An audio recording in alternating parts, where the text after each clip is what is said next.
Here are today's headlines. Saudi Arabia and Kuwait have bypassed the vulnerable Strait of Hormuz, shifting a massive 17 million barrels of crude oil directly into storage facilities at Pakistan's Gwadar port. This major logistical realignment establishes the deepwater hub as a critical, secure choke point alternative, safeguarding vital energy corridors against Middle Eastern maritime disruptions. In a powerful joint declaration, Pakistan and China have formally aligned against what they term resurgent militarism and unilateral hegemony in the Indo-Pacific. The strategic partners vowed to deepen defense and intelligence integration, warning that rising bloc politics and aggressive military expansions by rival coalitions threaten to destabilize regional security architectures. A cutting-edge, air-powered early warning system is now active on the Karakoram Highway to predict catastrophic rockfalls. By analyzing real-time satellite radar and sub-centimeter terrain shifts, the platform maps slope instability hours before a collapse, securing the strategic CPEC trade corridor. In a major push to secure critical Indian Ocean sea lanes, Pakistan and South Africa have finalized a comprehensive naval cooperation agreement. The pact focuses on expanding high-level intelligence sharing, coordinated anti-piracy patrols, and joint maritime exercises. A chilling new strategic assessment warns that any direct conventional military clash between Washington and Beijing over Taiwan carries an unprecedented, near-instantaneous risk of nuclear escalation. Analysts emphasize that unlike the slow, deliberate brinkmanship of the Cold War, modern hypersonic delivery systems and real-time electronic warfare will drastically compress decision-making timelines for commanders. The report highlights that a rapid degradation of early warning satellite arrays or localized cyber attacks on dual-capable missile command centers could easily be misinterpreted as a preemptive first strike. Geopolitical friction in the high north has reached a dangerous new threshold.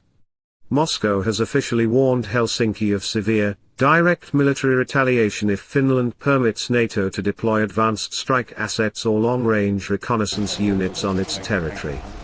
Seen here deploying specialized Arctic combat units in image_D65C69.jpg, Russia is significantly reinforcing its northern flank to counter alliance expansion.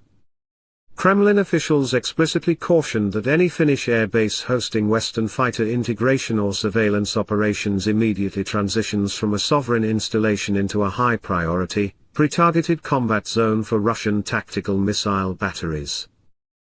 Pakistan's armed forces have officially marked the 28th anniversary of Youm-e-Takbeer, celebrating the historic 1998 nuclear tests that established the nation as a declared atomic power. In a joint statement released by the military leadership, the Inter-Services Public Relations reaffirmed that Pakistan's strategic capability remains a sacred national trust. The high-level command emphasized that this credible minimum deterrence continues to serve as the ultimate, unshakable guarantor of sovereign peace, territorial integrity, and regional balance in South Asia. Pakistan's Deputy Prime Minister and Foreign Minister Ishaq Dar issued a stark warning to the international community. Highlighting Islamabad's intensive mediation efforts to permanently resolve the critical conflict between the United States and Iran, Dar cautioned that any further escalation or prolonged warfare in the Middle East would have catastrophic global repercussions. The foreign minister explicitly stated that an expanded conflict would not only endanger regional peace and worsen humanitarian suffering, but would also severely disrupt global energy flows and fundamentally strain an already fragile international order. Pakistan has launched an urgent, diplomatic intervention, formally requesting Iranian authorities to immediately release 177 Pakistani truck drivers. The operators have been stranded and detained at key border transit checkpoints due to sudden, rigid adjustments in bilateral customs protocols and cargo regulations. With freight operations at a complete standstill, Islamabad is pushing for an immediate humanitarian resolution to safeguard the welfare of the stranded crew members. Foreign ministry officials are working closely with their counterparts in Tehran to quickly streamline transit clearance mechanisms, clear the mounting economic bottleneck, In a major geopolitical move that could reshape maritime dynamics in Southeast Asia, New Delhi has officially offered its Advanced Extended-Range BrahMos supersonic cruise missile to the Philippines. This strategic proposal builds on Manila's existing $375 million defense contract with India, as the Philippine Marine Corps aggressively accelerates the operational readiness of its coastal defense batteries. Featuring an upgraded strike capability that pushes past 400 kilometers, the supersonic missile system is designed to travel at nearly Mach 3. Russia and Afghanistan's Taliban government have officially finalized a comprehensive military technical cooperation agreement in Moscow. Signed by the respective defense ministries, the strategic pact establishes a formal framework for logistics, equipment maintenance, and intelligence sharing, specifically aimed at securing volatile Central Asian border corridors and neutralizing regional militant networks. While defense experts note that Moscow's current resources are heavily focused on its own Western Front, the deal marks a profound milestone in the Kremlin's strategy to fill the regional security vacuum.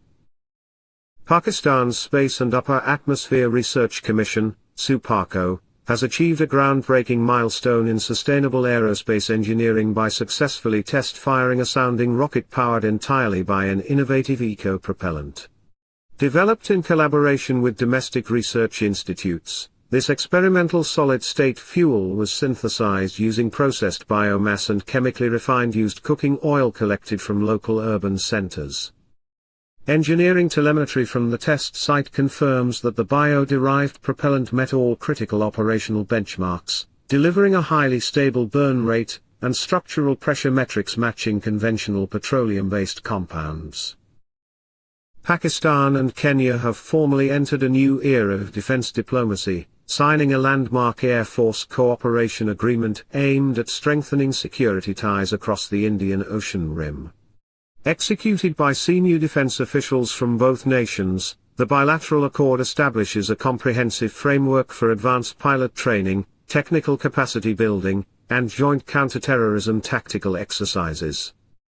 Under this strategic partnership, the Pakistan Air Force will provide the Kenya Air Force with specialized expertise in aircraft maintenance, radar operations, and modern airspace management. Defense analysts note that this agreement represents a significant expansion of Pakistan's defense footprint in East Africa. By fostering deep operational interoperability and knowledge sharing, both air forces are actively enhancing their collective readiness to counter evolving asymmetric threats and secure vital regional corridors. That's enough for today. Share your thoughts in comments section, and please answer today's question.